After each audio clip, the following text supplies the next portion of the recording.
Players नमस्कार। उम्मीद करता हूं कि आप सब बहुत अच्छे हैं। दोस्तों कहीं ना कहीं आज मैं आपका बीच एक नया वीडियो लेकर आ चुका हूं। दोस्तों आज आपको मैं बताना चाहूंगा दोस्तों कॉइन और टोकन के बारे में। दोस्तों कॉइन और टोकन में क्या डिफरेंस है, दोस्तों सेंट्रलाइज और डिसेंट्रलाइज में क्या डिफरेंस है।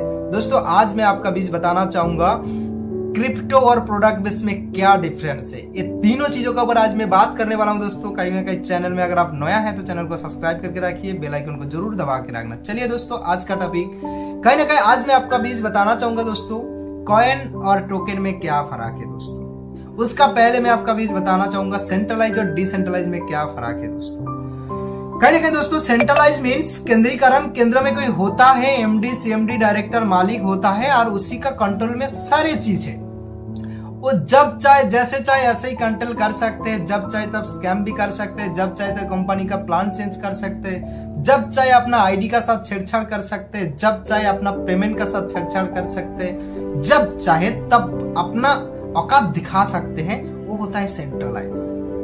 बट डिसेंट्रलाइज क्या होता है कि डिसेंट्रलाइज मीन्स ये होता है कि विकेंद्रीकरण। इसमें कोई एमडी सीएमडी मालिक का कोई हाथ नहीं होता है।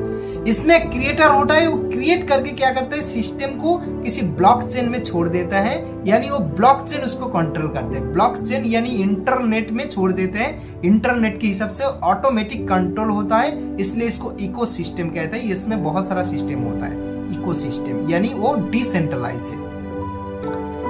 अभी मैं आपका बीच बताना चाहूंगा दोस्तों कि डिसेंट्रलाइज और सेंट्रलाइज में क्या क्या कॉइन यानी क्या क्या कंपनी आते हैं। अभी मैं आपका बीच बताना चाहूंगा क्रिप्टो और प्रोडक्ट के बारे में। दोस्तों प्रोडक्ट बेस्ड कंपनी क्या होता है, वो अपना हिसाब से प्रोडक्ट को मैन्युफैक्चर करते हैं और क्या करते हैं उसमें 3 प्राइस लेके आ जाते हैं। एक डीपी आ जाते हैं यानी डिस्काउंट प्राइस या डिस्ट्रीब्यूटर प्राइस, और एक एमआरपी होता है, और वो जो खुद मैन्युफैक्चर करते हैं उसका एक अलग प्राइस होता है।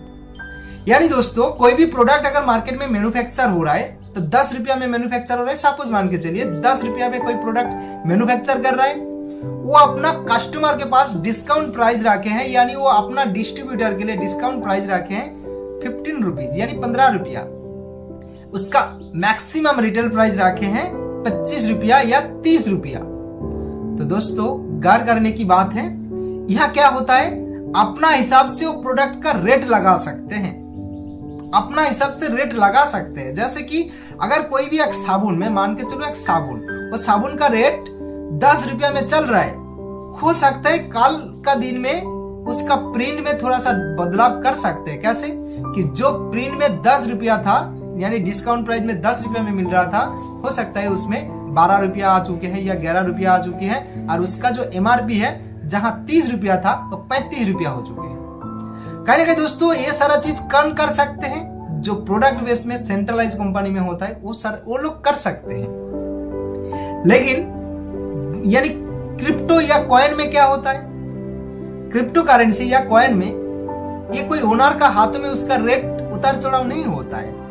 एक बार कोई जब लॉन्च होता है वो कॉइन किसी भी एक रेट में लॉन्च हो जाते हैं। लॉन्च होने के बाद पूरा का पूरा डिपेंड करता है कम्युनिटी के ऊपर। कम्युनिटी जब चाहे तब बाई कर सकते हैं, जब चाहे तब खरीद कर सकते हैं। यानी जब लिमिटेशन होता है इसका, यानी जैसे कि प्रोडक्ट अनलिमिटेड होता है, जब आप चाहे तब खरीद सकते हैं। लेकिन क्रिप्टो लिमिट होता है, यानी उसका कोई भी एक लिमिटेशन है। जैसे कि मैं मान के चलूं कोई भी एक कॉइन या टोकन, उसका यानी जो लिमिटेशन है 50 करोड़, मान के चलिए 50 करोड़ लिमिटेड है। यानी वो चाहे कम्युनिटी कितना भी कॉइन चाहे फिर भी उसको नहीं मिलने वाला है। 50 करोड़ तो 50 करोड़ ही है। हो सकता है वो कॉइन 10 रुपया में लॉन्च हुई है, 10 रुपया में लॉन्च होने वाला कॉइन 50 करोड़ सप्लाई है, फुल सप्लाई है, लेकिन उसका मार्केट में जैसे ही डिमांड होगा उसी हिसाब से उसका रेट बढ़ेगा, घटेगा नहीं। ऐसा नहीं है कि वो जीरो हो जाएगा। हाँ जीरो भी हो सकते हैं। कब जीरो हो जाएगा, जब मार्केट में उसका कोई डिमांड नहीं रहेगा, जब उसका अनलिमिटेड सप्लाई होगा तो वो क्या ना कहीं जीरो हो सकते हैं। और दूसरा क्या, कौन सा चीजों में जीरो हो सकते हैं, जब उसका यूज केसेस नहीं है, यानी कि यूज करने का जरिया नहीं है। सिर्फ आप ले लीजिए, ट्रेडिंग कर लीजिए या अपना हिसाब से आप रख लीजिए। ऐसा करने से वो कॉइन हो सकते हैं जीरो में भी आ सकते हैं। लेकिन जो कॉइन या टोकन कहीं ना कहीं यूज, यानी कि कहीं ना कहीं यूज हो रहा है किसी ना किसी प्रोजेक्ट में, उसका मार्केट में डिमांड है बहुत, उसका सप्लाई भी बहुत कम होगा, कहीं ना कहीं वो बहुत दूर तक जा सकते हैं। यानी प्रोडक्ट और क्रिप्टो में फर्क इस प्रकार की है,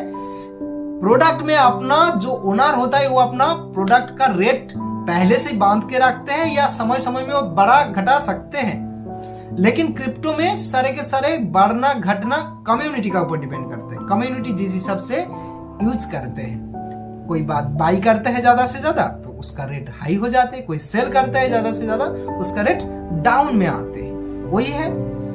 अभी मैं आपका भी बताना चाहूंगा दोस्तों, कॉइन और टोकन का अंदर क्या फर्क है। दोस्तों कॉइन वो होता है जिसका खुद का ब्लॉकचेन होता है, जैसे कि बीटीसी खुद का ब्लॉकचेन है, जैसे कि बीएनबी, इथेरियम, इनका खुद का ब्लॉकचेन है जिसलिए ये कॉइन है। टोकन क्या है, जिसका खुद का ब्लॉकचेन नहीं है, जो दूसरे का ब्लॉकचेन में लिस्टिंग होता है।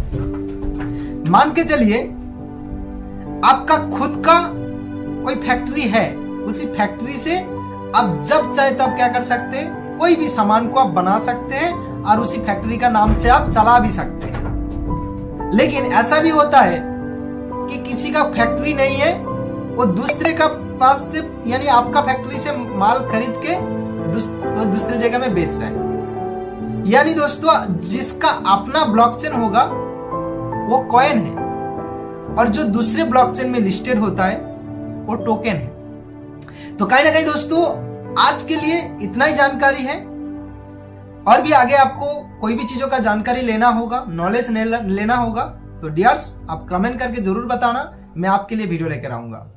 बाकी दोस्तों जब तक नहीं मिलते तब तक के लिए so thank you, best of luck.